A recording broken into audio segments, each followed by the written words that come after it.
पुणे में 22 तारीख को जो छात्रों की गूंज का कार्यक्रम हो रहा है, जिसमें खास तौर पे महिलाओं को, लड़कियों को ध्यान दिया जाएगा। मैं सबको आमंत्रित करना चाहती हूँ कि सब लोग यहाँ पे, सब लड़कियां, सब महिलाएं यहाँ पे शामिल हो जाए।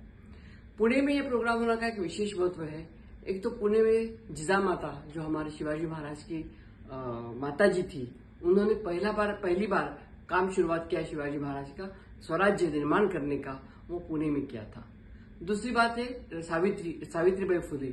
हमारे सावित्रीबाई फुले नहीं होते तो आज हम यहाँ पे दिखते भी नहीं थे। तो सावित्रीबाई फुले पुणे से है।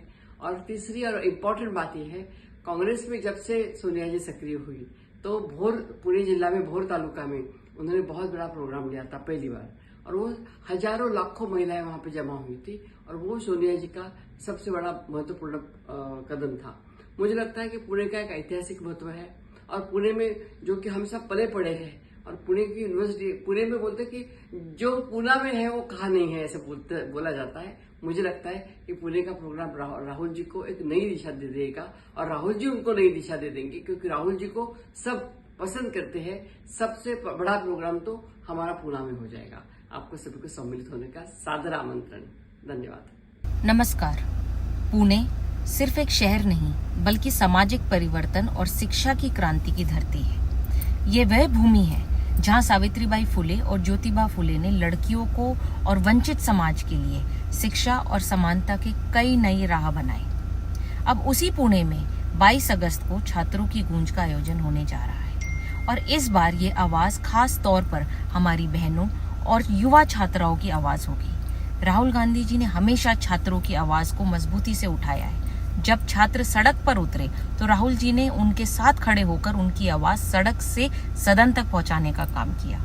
कहते हैं कि झुकती है दुनिया, झुकाने वाला चाहिए, और राहुल जी और तमाम उन युवा छात्रों ने दिखाया कि जब इरादा मजबूत हो तो छात्रों की आवाज को सत्ता के गलियारों तक पहुंचाना मुश्किल नहीं है।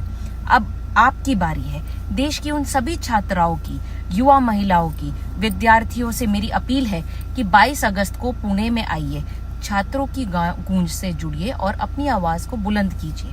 आइए, छात्रों की गूंज और उसके आने वाली मुहिम को मजबूत बनाइए। जय हिंद, जय भारत। नमस्कार दोस्तों, मेरा नाम जरिता लाइतलांग है और मैं ऑल इंडिया कांग्रेस कमेटी की राष्ट्रीय सचिव हूँ। मुझे एक बात आप सबसे ऑनेस्टली पूछनी है। हम अपने डॉटर्स को पढ़ाते हैं, उन्हें ड्रीम्स देखने के लिए प्रोत्साहित करते हैं, और फिर उन्हें कहते हैं कि you can become anybody you want. लेकिन जब वो एक्चुअली कुछ ऐसा करना चाहते हैं तो रास्ते में बहुत सारे प्रश्न आते हैं या फिर सवाल आते हैं कि सेफ्टी का क्या होगा, करियर कैसे मैनेज होगा, समाज क्या कहेगी, फैमिली कैसे मैनेज होगा, ऑनलाइन हैरेसमेंट का क्या होगा, और सबसे ज़रूरी बात यह कि फाइनेंशियली इंडिपेंडेंट होंगे कि नहीं। और शायद सबसे इम्पॉर्टेंट क्वेश्चन ये भी है कि क्या हम यंग विमेन जो है उनकी बात सुनने के लिए तैयार है, और क्या हम उनकी बातें सुन रहे हैं।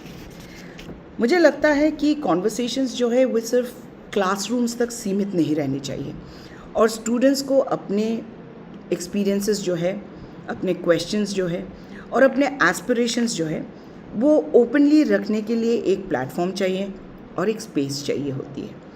इसलिए हम 22 अगस्त को पुणे आ रहे हैं आपके बीच छात्रों की गूंज कार्यक्रम के माध्यम से, जो सिर्फ महिलाओं के लिए होगा, जहाँ पे हम यंग महिलाओं की बात सुनेंगे, उनकी एस्पिरेशंस क्या है और उनकी ड्रीम्स क्या है, और शायद उनके बहुत सारे ऐसे एक्सपीरियंसेस हम शेयर कर पाएंगे जो शायद ही आप सुने होंगे। बिकॉज आई थिंक एजुकेशन सिर्फ एक डिग्री होने का नाम नहीं है, और मुझे लगता है it's also about having a lot of confidence, the choices you make, and you also have the freedom to decide what you want your life to look like. So बहुत ज़रूरी है कि आप आइए, हमारे साथ जुड़िए।